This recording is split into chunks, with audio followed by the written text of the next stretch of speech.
Bonjour le Québec, bonjour à tous les habitantes et les habitants de ce fameux territoire. J'ai entendu dire que le passeport sanitaire s'en vient chez nous. D'ailleurs, le gouvernement du Québec, c'est associé à celui du Canada, a fait une déclaration en ce sens le 5 août 2021.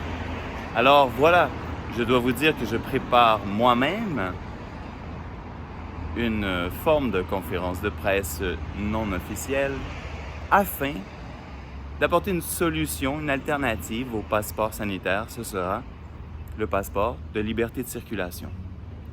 Bien sûr, pas pour la liberté de la COVID, non, pour la liberté des êtres vivants de circuler.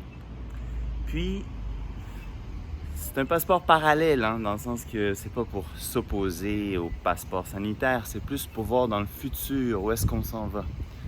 Parce que le passeport sanitaire, c'est très très court terme, non? C'est pensée court terme, application court terme.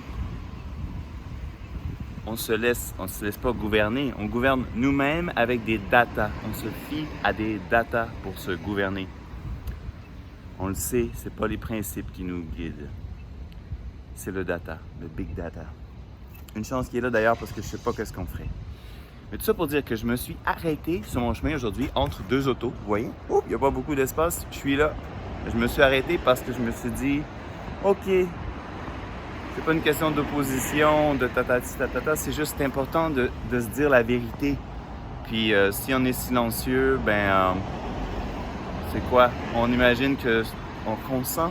On consent à tout ça. Si on dit rien, on consent. Si on regarde pas les médias, si je regarde pas la télévision depuis 10 ans, si je regarde plus les infos depuis 6 mois ou depuis 1 an maintenant à propos de la COVID, je sais pas ce qui se passe. Je sais pas que notre gouvernement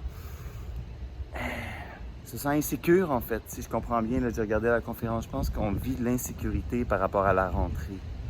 On veut être sûr de retourner à une vie quasi normale. Puis il y a des gens qui ont fait des efforts, Il y a des gens qui ont fait des efforts pour se vacciner, entre autres. Ça a été un gros effort. Et donc, il faudrait les remercier.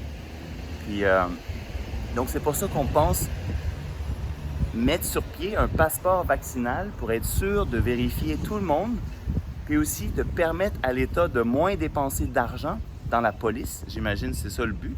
On veut que tout le monde devienne comme des petits chefs de police, des petits chefs d'entreprise, des petits chefs de police. Pourquoi je dis ça? C'est pas pour rire, mais c'est juste... on veut qu'en fait, dans les cafés, dans les espaces essentiels, non essentiels, qu'on puisse contrôler rapidement.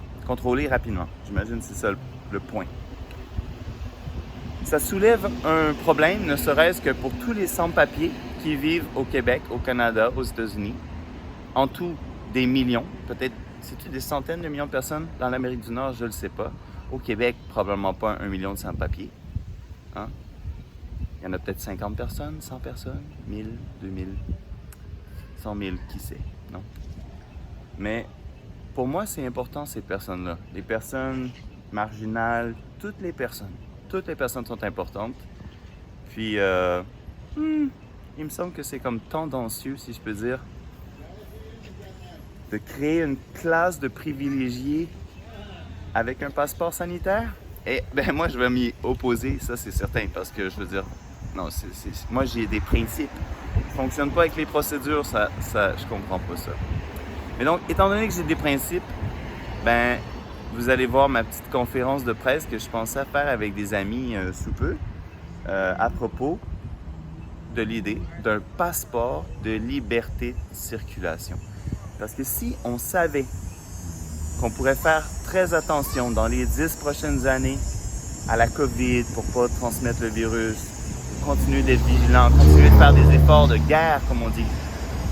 Ça, c'est une bonne chose. On doit se battre contre la COVID et gagner.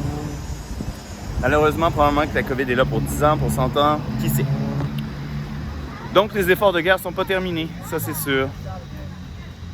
Et tout ça pour dire que, en même temps qu'on instaure une sorte de passeport qui nous enlève nos droits, on doit les garantir pour le futur. Qu'est-ce qu'il y aurait de mieux pour la société québécoise? Mieux que le chaos, mieux que la division sociale, mieux que la division. Ce serait l'unité de la nation. Puis pour ça, on doit voir plus loin plus loin que le bout de son nez, plus loin que l'année prochaine, plus loin que septembre 2021. Et donc, on doit voir dans 10 ans, on doit voir dans 15 ans, dans 20 ans, dans 100 ans. Qu'est-ce que les décisions qu'on prend aujourd'hui vont avoir comme impact pour les générations futures? Je ne sais pas si on s'est posé la question quand on a bâti les chemins de fer au Canada, qu'est-ce que ça allait avoir comme impact dans le futur? Quand on est en train de continuer les projets de pipeline, présentement, en 2021, durant l'été, qu'est-ce que ça a comme conséquence pour les générations futures? Est-ce qu'on y pense? J'imagine que oui, on y pense un peu. Mais on est trop occupé à penser au court terme. C'est pour ça qu'un passeport de liberté de circulation, ça serait pas bien ça? Abolition des frontières, peut-être même abolition de l'État-nation, si jamais on n'en a plus besoin, non? Pour l'instant, il y a beaucoup de gens attachés à la nation, au colonialisme, attachés dans l'amnésie collective, puis-je dire, parce qu'on oublie un peu d'où on vient. On oublie un peu par quoi on est passé pour en arriver là. Puis, wrap up. Je vais terminer mon message simplement pour dire que, effectivement, si ça vous intéresse de travailler sur un passeport de liberté de circulation, sur cette idée-là, puis disons dans une optique de 10 ans, 20 ans et plus, dans une optique intergénérationnelle pour les générations futures, eh bien, faites-moi signe parce que je pense que, en fait, l'humour va nous sauver. Je crois pas qu'on va sauver le monde, mais peut-être qu'on peut sauver nos âmes. Puis pour ça, dire la vérité, sa propre vérité, puis se parler, puis s'amuser, rire un peu, ça peut changer le monde, ça peut changer notre monde.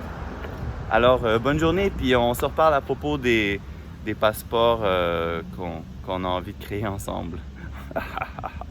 Allez, bye.